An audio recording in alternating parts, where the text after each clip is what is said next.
Well, tonight, the widow of a Miami-Dade firefighter is sounding the alarm about how the job's emotional toll is driving some responders to suicide. The U.S. Fire Administration says every year at least 100 firefighters nationwide take their own lives. Well, the new South Florida group is launching a response to this critical issue. CBS News Miami's Larry Stewart is live in Fort Lauderdale for us tonight. And Larry, supporters of this include Miami-Dade County's mayor, right?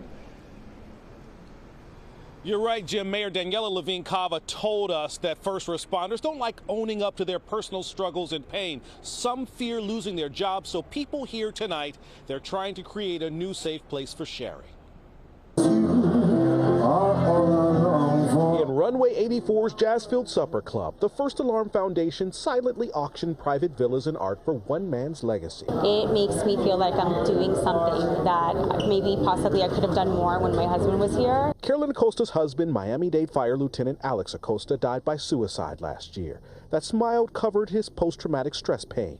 He saw therapists, but Alex kept some battles private. That was his son I was talking to, and his son was calling me Tio. It's hard for me not to get emotional as I speak about it, because Alex was not only a friend, but I consider him a brother. Friends more than showed up with donations and support.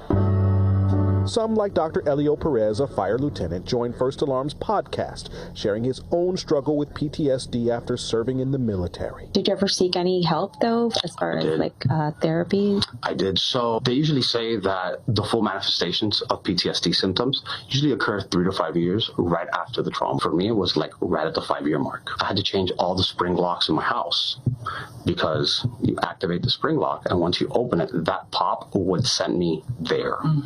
I was back in Iraq. I was drinking a lot. And like many spouses, right? My wife told me, hey, this is getting a little crazy. Right. Like, you need to get help or I'm out. So I went and I got help at the VA, but I couldn't connect with him. I remember walking out of the VA and telling myself, nobody's gonna come and help you. You're going to have to fix yourself. And for him to get on that podcast and talk about his vulnerabilities meant a lot. You want to hear vulnerability?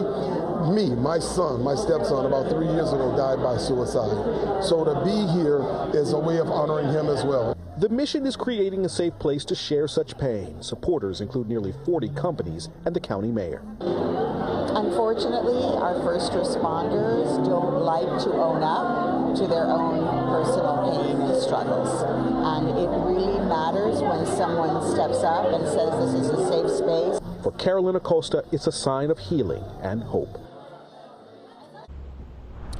A group of first responders on their way home tonight, leaving here, told me that they plan to be at any function that this foundation has from now on. We're live in Fort Lauderdale. Larry Stewart, CBS News, Miami.